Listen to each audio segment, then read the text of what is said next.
Hey everyone, it's Avatar Life and Vibe, otherwise known as Ray. And today I know that people enjoy in this community updates and facts. And so let's just get to this really quickly because Jeb, the Offended Outcast tech team who became Jeb's Journey, has released a video, I should say, a short in the last 5 hours. And so I just wanted to make sure I shared that with everybody. Just a couple of our administrative things to get out the way. Everything we do on this channel is under fair use, it's for education and informational purposes only. And so I just always want to have people know that, as well as making sure that everyone takes care of their mental health, because we are talking about topics involving criminal activities and criminal activities involving minors under the age of 12. So, if any of that is something that's too sensitive for you, I do suggest that you click away and find something else a little bit more cheerful on YouTube. Okay, so I'm going to play this from the beginning. Not going to try to interrupt it because it's short. So within fair use, I can play it for about a minute or so. And then afterwards, we will just break down very quickly what he said. Hey everybody, Jeb. Wanted to get on here and tell everybody that I'm safe. I'm off the mountain. I grabbed what I could and got out of there. I haven't contacted any other channels or anything, or said anything to anybody as far as, what's going on here, or reaching out to anybody. I took down the video of the last video that was me pretty upset. I may have misspoke, but I'm no longer employed with Offended Outcast. I have minimalistic things, but I was able to get out safely. And just wanted to clarify for everybody on here, and that I am going to do this last video. I don't think that I should speak on everything that's happened just because of legality reasons and things of that nature, but I will not be posting anymore. I just wanted everybody to know that. All right, we're going to let that video break down now, because I think it's important to listen to what he had to say first, and then let's just kind of break it down. From my background as a psychiatric mental health nurse practitioner, studying that, I've not graduated. I was just studying. Okay, so I am not in that field. I am a registered nurse in the United States, but I have studies in that area, also studies as a nurse educator. I'm wanted to make sure that people are clear. Do not treat or diagnose anybody on this channel. I do certainly use my medical background and knowledge to educate people around the need to be safe with these individuals on the internet and public safety at large. And so just want to sort of take a time to break down everything now that he says very quickly, and then we're going to look at some updated information that I have found about Jeb's past, and it goes back to 2014. So I started to share his mugshot, so we're going to take another look at his mugshot history, so that you can just be reminded of all the crimes, or not, or his arrest history, and then we'll kind of break it down as to what was going on during that time, maybe why we see the same charge twice, and maybe why we didn't see any further mugshots from 2022 or sorry, 2021. Apologies, I wanted to correct that, until Jeb showed up with Offended Outcast in 2026. So Some of that will be just my estimations, but I have requested the court records from the circuit courts in Kentucky to try to find out a little bit more about Jeb's history. I know he's not stating he'll have any more videos made. I just want to make sure that we finish this topic out and everybody just kind of knows if they ever feel like a need to donate to his PayPal, just who you are donating to. All right, so let's break down what he says. Hey everybody, Jeb. Wanted to get on here and tell everybody that I'm safe. I'm off the mountain. I grabbed what I could and got out of there.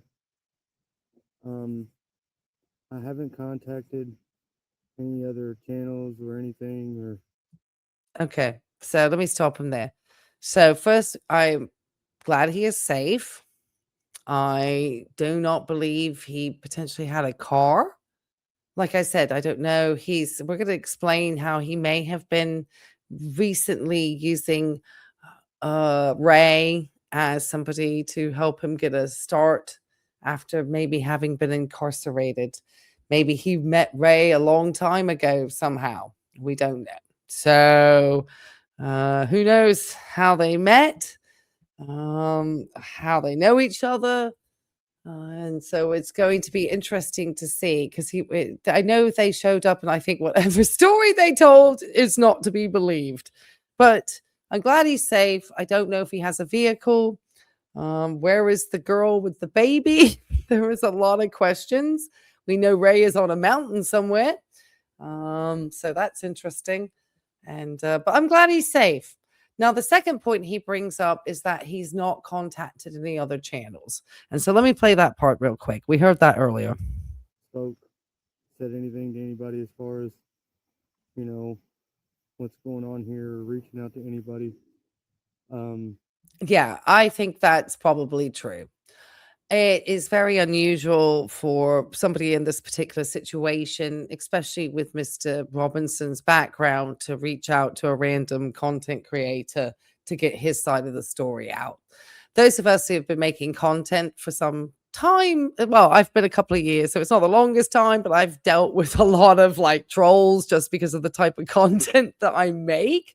Not that in this case I've got a ton of trolls, but in the past I've had to have, obligatory relatives and whoever show up into my email box. And so for any novice content creators making anything like that, just be aware most of the time you really have to verify who you're speaking with. And if you are wanting to meet them in person and they are hesitant, then that's not a good sign. Okay. Or anything that intimates that you really need to speak with them on the phone to hear a voice. Again, not a good sign. And even today they can fake it. So you really have to be, hoping you can actually physically see the person. It's tough, but just be wary. Okay, keep going, Jeb. But I'm glad he clarified before I let him continue that it was not him. So anything that was said, that's just going to be hearsay and gossip at this time. Took down the video of the last video that was me pretty upset. I may have misspoke, but I'm no longer employed with Offended Outcast. I have. Okay, that's interesting. I guess he and Raymond probably spoke to one another. Who knows what was said, but that sounds like there was a reason the video came down. Maybe some, he said he misspoke. This sounds like an apology. Maybe Raymond has said that he will seek some type of legal action against him. Even though Raymond has some type of, past history, does not mean that he could not bring some type of defamation toward him. But obviously, when things are dealing with verified public records and updated public records, then obviously there is no defamation. That's why I try to stick with really things that I can verify and taking this type of content because it takes you away from being accused of anything that isn't true. Minimalistic things, but I was able to get out safely. And Also want to clarify, it's very difficult to launch a defamation case and somebody lives in a different state. Most states do not have very good long arm statute laws. Virginia does, though. Virginia has great long arm statute laws. Very easy to bring people into the Commonwealth to seek civil legal action with monetary results, like garnishment type stuff. So, ask me how I know. And so it is difficult, though. You would have to generally go to the other person's state, hire attorneys, and so forth, get to their courts and actually start to do that. And then you're going to have really good evidence. When people have professional licensure and do things under fair use, it makes it much more difficult to do those types of cases. And it's expensive. But as I said, for me to launch something from Virginia is not quite as difficult, especially because of the business laws. And I'm a monetized YouTube channel. Just wanted to clarify for everybody on here, and that I am going to do this last video. I don't think that I should speak on everything that's happened just because of legality reasons and things of that nature. But I will not be posting anymore. Just wanted everybody to know that. So somebody obviously had a conversation with Mr. Jeb. Somebody obviously really did have a conversation and made him feel that his legal standing and the things that he could potentially say from the channel are not worth it any further. And he's not going to be somebody, I think, with all the charges that he has with under the age of 12, that he's going to be missed. Most people who have crimes against children are not going to be popular on the YouTube platform.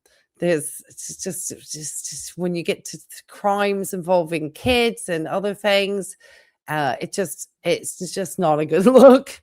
All right, so I'm just glad he's safe, but I'm glad we're not going to have to see him on social media. And I hope he just once this is all over, I would just suggest that he, unless he doesn't own the channel, he seems to just remove it, Jeb.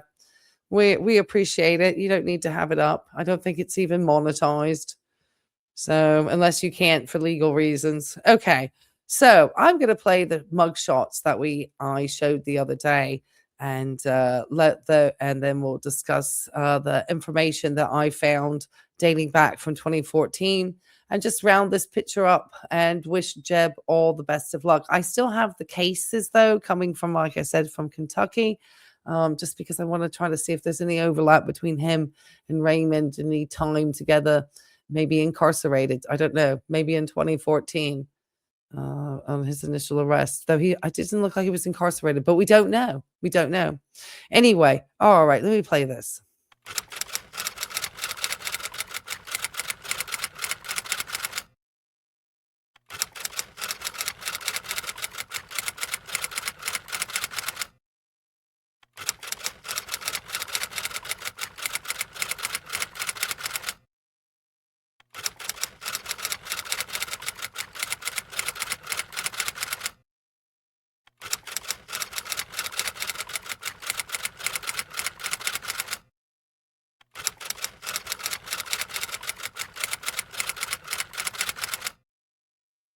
And now we have Jeb, age 21. So let me share this with you. We have some really good updated information. So I want to thank the help in getting this, and that's all I'm going to say. Okay.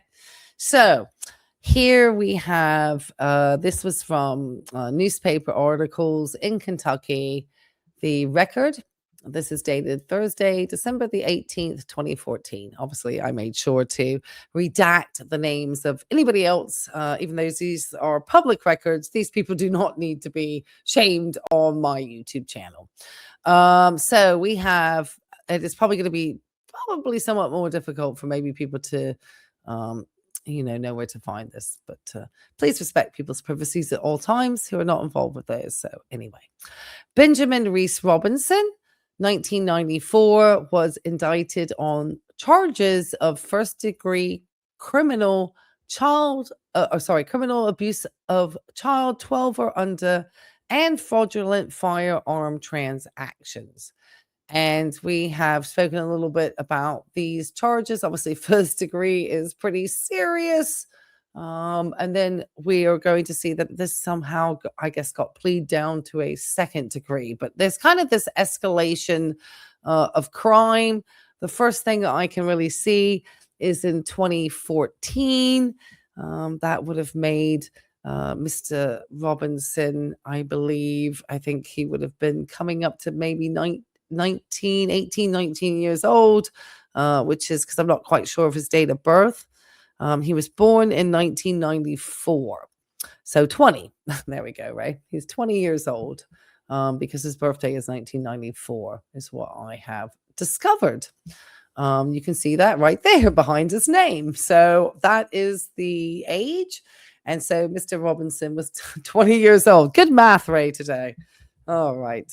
I just sometimes the obvious facts are there.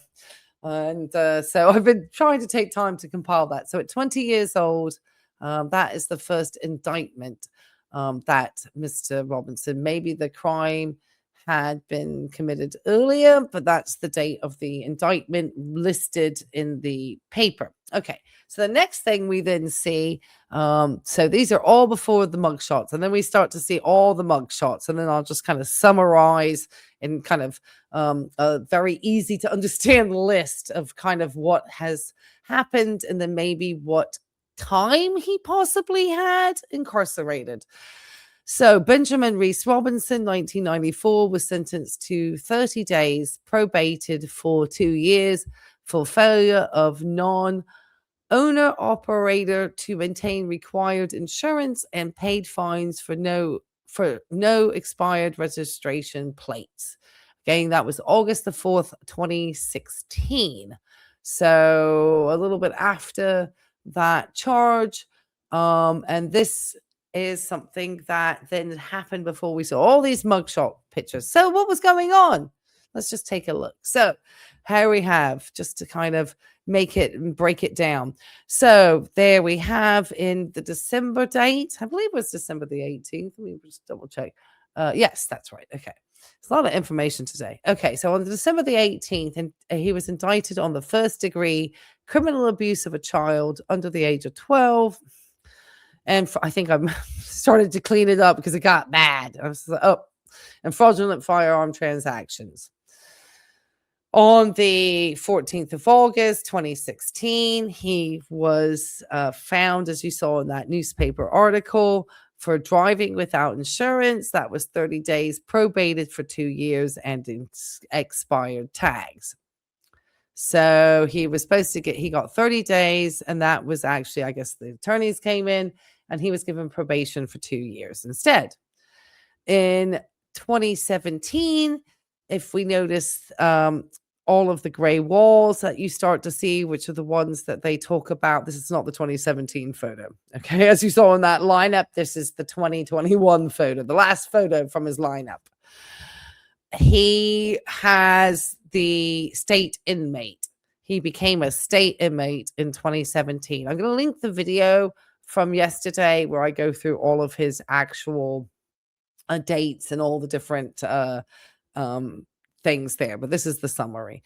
11/29/2017, he is arrested for second degree criminal abuse. I'm going to say CA, and of a minor under 12. Okay, so that's kind of the start. Again, it goes on. So we're having that picture missing because we only had up to 2017. Now we've got 3 years more to add to that picture. 1/30/2018, he is arrested, second-degree criminal CA and of a minor under 12. On the 13th of February 2019, he gets a failure to appear. In that photo, if you see you remember the lineup of the mugshots, it was a gray wall such as he has here. That's very common when somebody is incarcerated, more so into the prison system, since they don't want to have those lines affecting the background to pick people's facial recognition up. All the facial recognition software does not like the lines. Those sort of original sort of booking things, those are probably going to start to be slowly taken out of even probably law enforcement offices as facial recognition software starts to dominate, and they'll be put up against these types of very plain gray walls that will allow that software to really be able to pick up and recognize those features. So that's going to change. We won't see the classic height lines like we used to. In August, on the 31st in 2019, he was charged with a fourth-degree assault causing minor injury and a failure to appear. That was again, it has just the line, so that was kind of like a police booking photo. But then we get on the 22nd of October in 2021, a public intoxication first and second offense. That's was the distribution. That's the trying to do the thieving or selling of goods. $500. It depends on what the value of the item he was trying to steal. And then third-degree terroristic threatening. And at that time, we have this particular incarceration photo that we see behind us. And then no more mugshots. And then Jeb appears with Mr. Krebs in 2026. So I think if it was 2025, correct me in the comments. I'm still trying to go back through all those videos too. So, okay. So what potentially happened here? Let's just talk about that. So the penalty for the new 2021 crimes, this is all based on Kentucky statute. So on October 22nd, 2021, he was arrested for a combination of offenses because he had been sort of pleading out and probably getting probations for quite some time. So he was getting quite a few breaks, old Mr. Robinson over here. I think that's why he probably needs to get off the mountain. Probably climbing off that mountain, getting off that mountain, Jeb, is probably the smartest thing that you could do, sir, this time. Okay, under Kentucky Revised Statutes, KRS 532.090, the law sets strict minimum sentences for non-felony offenses. Now, I always want to make sure that I put my legal disclaimers. They will be included in the description box below. Anything I talk about legally on this channel is not legal advice. This is just information that I have gathered through the internet. Obviously, I do have work in policy, understanding with my work as a registered nurse and training to be a nurse educator and so forth. So policy, statutes, laws, I am very familiar with those because we have to adhere and follow those often, all the time, ethically and licensure-wise for medical professionals. So we are made when we are studying, especially in our graduate studies, to really look at what our practicing statutes are, what we can and cannot legally do, especially when I was doing my training as a nurse practitioner. We definitely have to make sure we're looking at what we can do with our licensure. And so this is very important. Just wanted to say that. Okay. So the law sets strict maximum sentences for non-felony offenses. So theft by unlawful taking, that's that T-bit. Thank you for having, I'm glad I have that there. A Class A misdemeanor, punishable by up to 12 months in jail. Third-degree terrorist threatening is a Class A misdemeanor, punishable up to 12 months in jail. The public intoxication, first and second offenses, are minor violations, carrying fines, or brief hold times. The second thing that potentially happened to Mr. Robinson, Jeb, the consecutive stacking rule, the math. When a person commits multiple crimes at once or commits new crimes while out on release, a judge does not have to let those sentences run at the same time. That means he does not have to have them come concurrently. Under KRS 532.110, concurrent and consecutive terms, the court has the legal authority to run sentences consecutively, meaning one starts only after the other completely finishes. There's 12 months for the theft plus 12 months for the terroristic threatening could equal 24 months, 2 full years added strictly for the new 2021 crimes. And I'll make sure to link all the Kentucky statutes that I am referring to in my description box down below, so you can take a look at those statutes as well. 3, automatic parole probation revocation, the multiplier. Under Kentucky law, so you can see I had citations in there originally.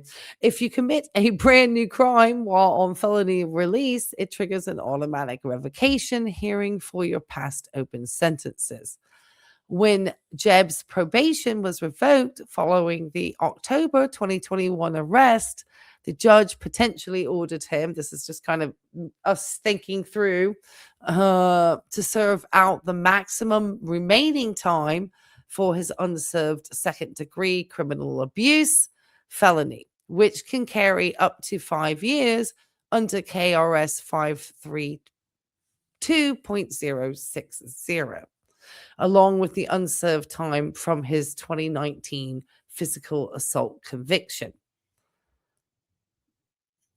And he then would be having to potentially serve the remainder of his revoked felony CA and A sentences, and the judge could stack the 2 consecutive years for the new 2021 theft and terrorist threatening convictions directly on top of that revoked time. Potentially, this combination legally extended his potential total prison stay to roughly 4 to 4.5 years. And so that's why I'm very interested to see from the court records, what was he sentenced to? So, like I said, I've ordered those from the county clerks, and maybe I think we'll see if any of this was actually what happened. And we won't get like the full hearing, like transcripts, but we'll at least see what the outcomes of each of these were and kind of an idea potentially of what happened there. So, I think it's interesting, and I'm glad that he has made that smart decision to step away from social media. I think, giving all of his situation, I think that's a good plan.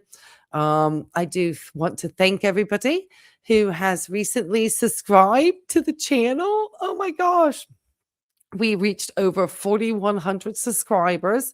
I have some more really interesting information around people claiming to be practicing, well, claiming to have cures for diseases and are not licensed professionals, and not understanding that when somebody is stating to cure an actual disease, that you are now practicing unlicensed medicine, and those carry felony charges. And so that's going to be interesting. I also have a really important update I need to share about Raymond George Krebs to put to rest his military history. So I've got some really good updates about that, guys. I need to update my own record, and so I need to do that. I got some really exciting information came through. I dug a bit more. And so, yeah, I want to thank everyone again. Make sure to hype this up if you get a chance. And if you did get this far in the video, put a campfire down below. I hope Jeb doesn't have to be camping out too much longer. Or a mountain. Campfire or a mountain. Either one of those would actually do. I do appreciate everybody. And again, take care, and we'll see you on the next one. Bye.